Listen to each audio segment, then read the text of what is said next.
कार्यक्रम में उपस्थित बिहार के राज्यपाल श्री राजेंद्र अर्लेकर जी, यहां के कर्मठ मुख्यमंत्री श्रीमान नीतीश कुमार जी, हमारे विदेश मंत्री श्री एस जयशंकर जी, विदेश राज्य मंत्री श्री पवित्र जी, विभिन्न देशों के एक्सेलेंसीज, एम्बेसडर्स, नालंदा यूनिवर्सिटी के वीसी प्रोफेसर, स्टूडेंट्स, उपस्थित साथियों, मुझे तीसरे कार्यकाल की शपथ ग्रहण करने के बाद पहले 10 दिनों में ही नालंदा आने का अवसर मिला है।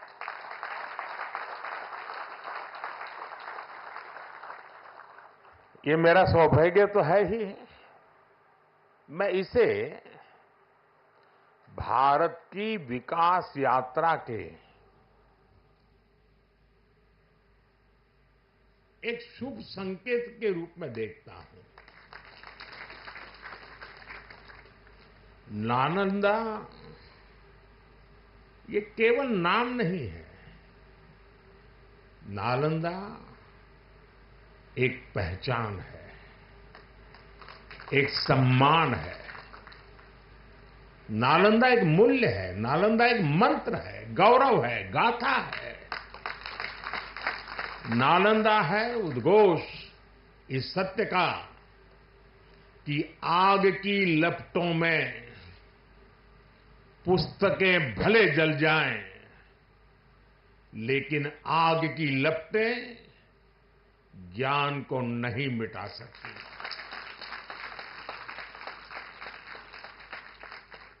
नालंदा के ध्वंस ने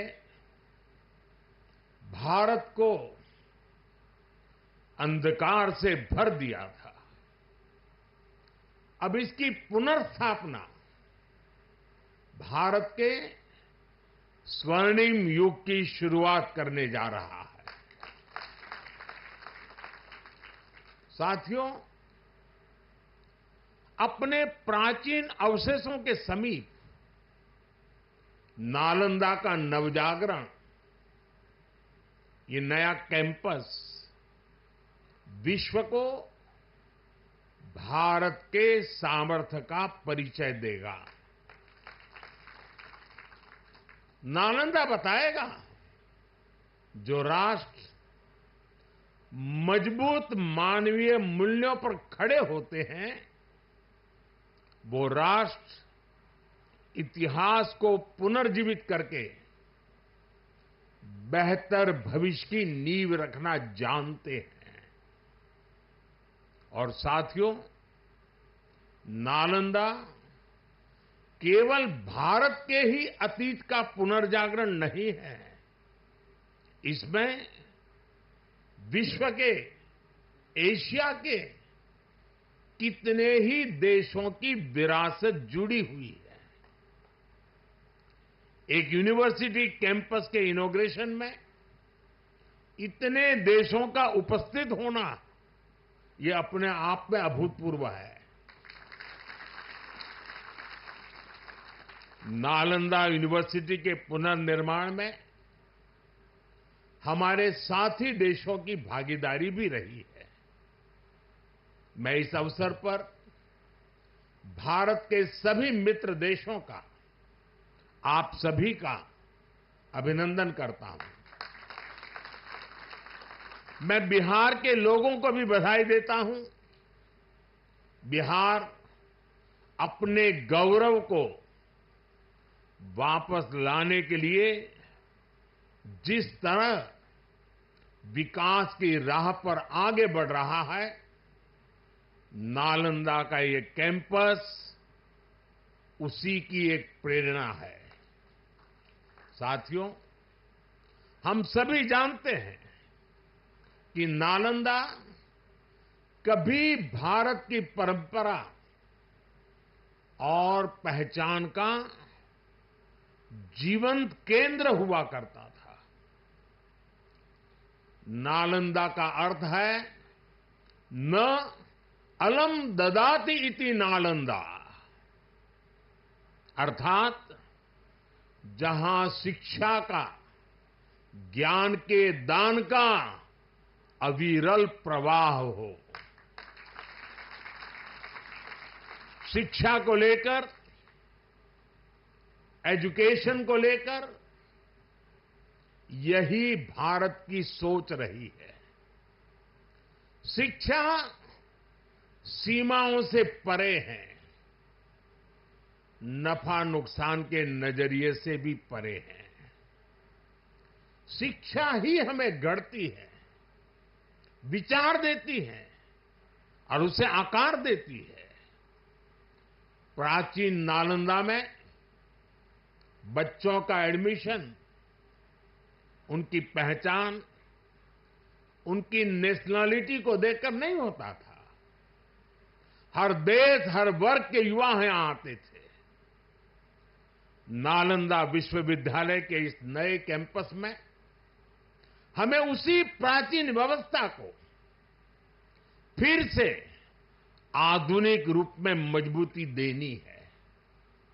और मुझे ये देखकर खुशी है कि दुनिया के कई देशों से यहां स्टूडेंट्स आने लगे हैं। यहां नालंदा में 20 से ज्यादा देशों के स्टूडेंट्स पढ़ाई कर रहे हैं। ये वसुधैव कुटुंबकम की भावना का कितना सुंदर प्रतीक है।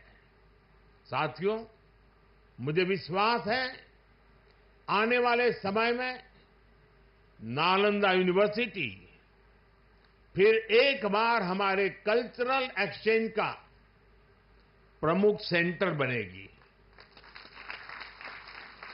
यहां भारत और साउथ ईस्ट एशियन देशों के आर्ट वर्क के डॉक्यूमेंटेशन का काफी काम हो रहा है। यहां कॉमन आर्काइवल रिसोर्सेज सेंटर की स्थापना भी की गई है।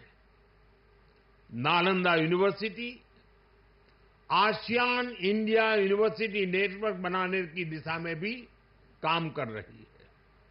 इतने कम समय में ही कई लीडिंग ग्लोबल इंस्टीट्यूशंस यहां एक साथ आए हैं। एक ऐसे समय में जब 21वीं सदी को एशिया की सदी कहा जा रहा है, हमारे ये साझा प्रयास हमारी साझी प्रगति को नई ऊर्जा देंगे। साथियों, भारत में शिक्षा मानवता के लिए हमारे योगदान का एक माध्यम मानी जाती है। हम सीखते हैं ताकि अपने ज्ञान से मानवता का भला कर सके। आप देखिए, अभी 2 दिन ही के बाद ही 21 जून को इंटरनेशनल योगा डे है। आज भारत में योग की सैकड़ों विधाएं मौजूद है। हमारे ऋषियों ने कितना गहन शोध इसके लिए किया होगा, लेकिन किसी ने योग पर एकाधिकार नहीं बनाया। आज पूरा विश्व योग को अपना रहा है। योग दिवस एक वैश्विक उत्सव बन गया है। हमने अपने आयुर्वेद को भी पूरे विश्व के साथ साझा किया है। आज आयुर्वेद को स्वस्थ जीवन के एक स्रोत के रूप में देखा जा रहा है। सस्टेनेबल लाइफस्टाइल और सस्टेनेबल डेवलपमेंट का एक और उदाहरण हमारे सामने है। भारत ने सदियों तक सस्टेनेबिलिटी को एक मॉडल के रूप में जीकर दिखाया है। हम प्रगति और पर्यावरण को एक साथ लेकर चले हैं। अपने उन्हीं अनुभवों के आधार पर भारत ने विश्व को मिशन लाइफ जैसा मानवीय विजन दिया है। आज इंटरनेशनल सोलर अलायंस जैसे मंच सुरक्षित भविष्य की उम्मीद बन रहे हैं। नालंदा यूनिवर्सिटी का ये कैंपस भी इसी भावना को आगे बढ़ाता है। ये देश का पहला ऐसा कैंपस है जो net zero energy, net zero emissions, net zero water and net zero waste model पर काम करेगा। अप्प दीपो भव के मंत्र पर चलते हुए कैंपस पूरी मानवता को नया रास्ता दिखाएगा। साथियों, जब शिक्षा का विकास होता है तो अर्थव्यवस्था और संस्कृति की जड़ें भी मजबूत होती है। हम डेवलप कंट्रीज को देखें तो ये पाएंगे वो इकोनॉमिक और कल्चरल लीडर तब बने जब वो एजुकेशनल लीडर्स हुए। आज दुनिया भर के स्टूडेंट्स और ब्राइट माइंड्स उन देशों में जाकर वहां पढ़ना चाहते हैं। कभी ऐसी स्थिति हमारे यहां नालंदा और विक्रमशिला जैसे स्थानों में हुआ करती थी।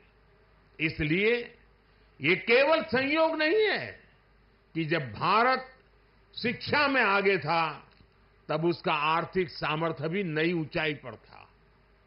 ये किसी भी राष्ट्र के विकास के लिए एक बेसिक रोड मैप है। इसलिए 2047 तक विकसित होने के लक्ष्य पर काम कर रहा भारत इसके लिए अपने एजुकेशन सेक्टर को उसका कायाकल्प कर रहा है। मेरा मिशन है कि भारत दुनिया के लिए शिक्षा और ज्ञान का केंद्र बने।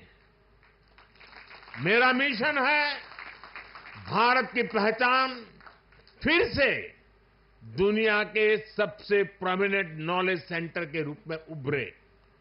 और इसके लिए भारत आज बहुत कम उम्र से ही अपने स्टूडेंट्स को इनोवेशन की स्पिरिट से जोड़ रहा है।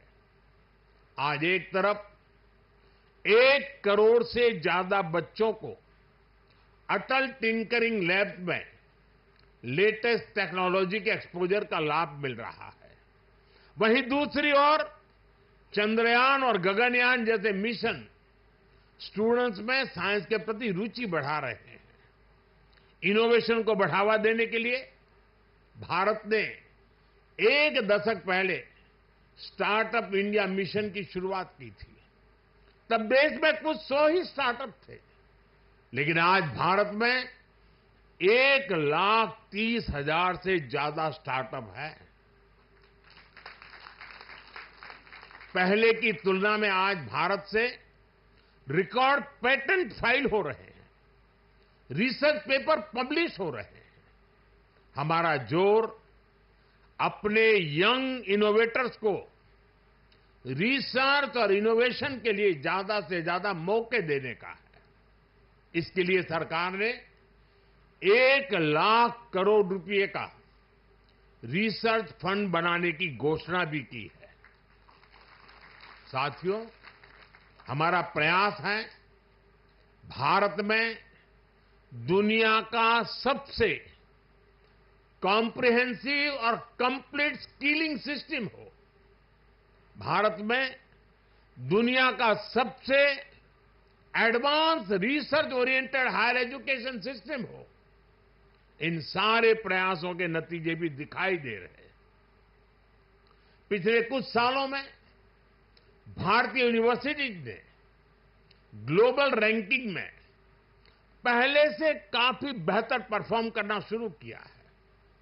10 साल पहले क्यूएस रैंकिंग में भारत के सिर्फ 9 शिक्षा संस्थान थे। आज इसकी संख्या बढ़कर 46 पहुंच रही है। कुछ दिन पहले ही Times Higher Education impact ranking आई है। कुछ साल पहले तक इस रैंकिंग में भारत के सिर्फ 13 इंस्टीट्यूशंस थे, 13। अब इस ग्लोबल इंपैक्ट रैंकिंग में भारत के करीब 100 शिक्षा संस्थान शामिल हुए हैं। पिछले 10 वर्षों में औसतन भारत में हर सप्ताह एक यूनिवर्सिटी बनी है। भारत में हर दिन एक नई आईटीआई की स्थापना हुई है। हर तीसरे दिन एक अटल टिंकरिंग लैब खोली गई है। भारत में हर दिन 2 नए कॉलेज बने हैं। आज देश में 23 आईआईटीज हैं। 10 साल पहले 13 आईआईएम्स थे। आज ये संख्या 21 है। 10 साल पहले की तुलना में आज करीब 3 गुना यानी कि 22 एम्स है। 10 साल में मेडिकल कॉलेजों की संख्या भी करीब करीब 2 गुनी हो गई है। आज भारत के एजुकेशन सेक्टर में बड़े रिफॉर्म्स हो रहे हैं। नेशनल एजुकेशन पॉलिसी ने भारत के युवाओं के सपनों को नया विस्तार दिया है। भारत की यूनिवर्सिटीज ने फॉरेन यूनिवर्सिटीज के साथ भी कोलैबोरेट करना शुरू कर दिया है। इसके अलावा डीकन और वुलुंगोंग जैसी इंटरनेशनल यूनिवर्सिटीज भी भारत में अपने कैंपस खोल रही है। इन सारे प्रयासों से भारतीय छात्रों को हायर एजुकेशन के लिए भारत में ही सर्वश्रेष्ठ शिक्षा संस्थान उपलब्ध हो रहे हैं। इससे हमारे मध्यम वर्ग की भी बचत भी हो रही है। साथियों, आज विदेशों में हमारे प्रीमियर इंस्टीट्यूट्स के कैंपस खुल रहे हैं। इसी साल अबू धाबी में आईआईटी दिल्ली का कैंपस खुला है। तंजानिया में भी आईआईटी मद्रास का कैंपस शुरू हो चुका है। और ग्लोबल होते भारतीय शिक्षा संस्थानों की तो ये शुरुआत है। अभी तो नालंदा यूनिवर्सिटी जैसे संस्थानों को भी दुनिया के कोने कोने में जाना है।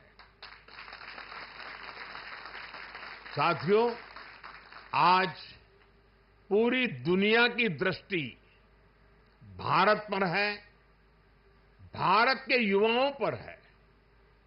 दुनिया बुद्ध के इस देश के साथ, मदर ऑफ डेमोक्रेसी के साथ कंधे से कंधा मिलाकर चलना चाहती है। आप देखिए, जब भारत कहता है one earth, one family and one future, तो विश्व उसके साथ खड़ा होता है। जब भारत कहता है वन सन, वन वर्ल्ड, वन ग्रिड, तो विश्व उसके भविष्य की दिशा मानता है। जब भारत कहता है वन अर्थ, वन हेल्थ, तो विश्व उसे सम्मान देता है, स्वीकार करता है। नालंदा की ये धरती विश्व बंधुत्व की इस भावना को नया आयाम दे सकती है। इसलिए नालंदा के विद्यार्थियों का दायित्व और ज्यादा बड़ा है। आप भारत और पूरे विश्व का भविष्य है।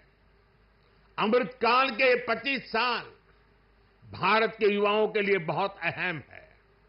ये 25 वर्ष नालंदा विश्वविद्यालय के हर छात्र के लिए भी उतने ही महत्वपूर्ण है।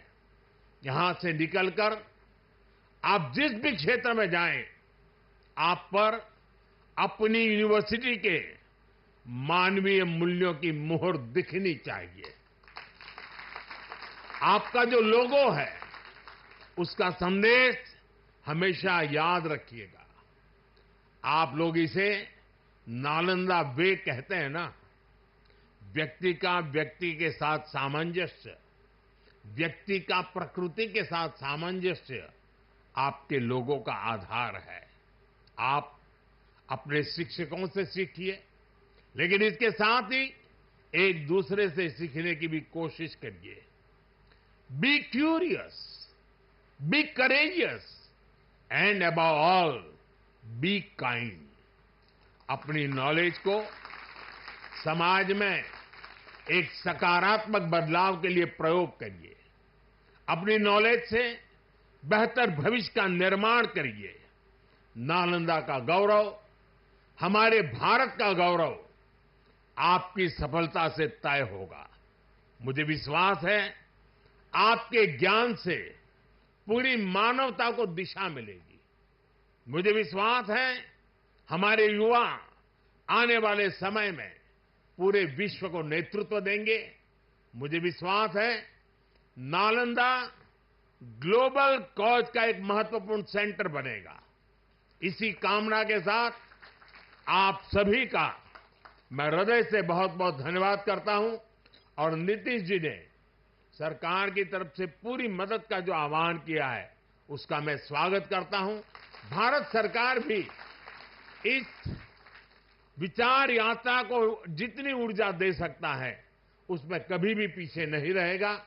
इसी एक भावना के साथ आप सबको बहुत बहुत शुभकामनाएं। धन्यवाद।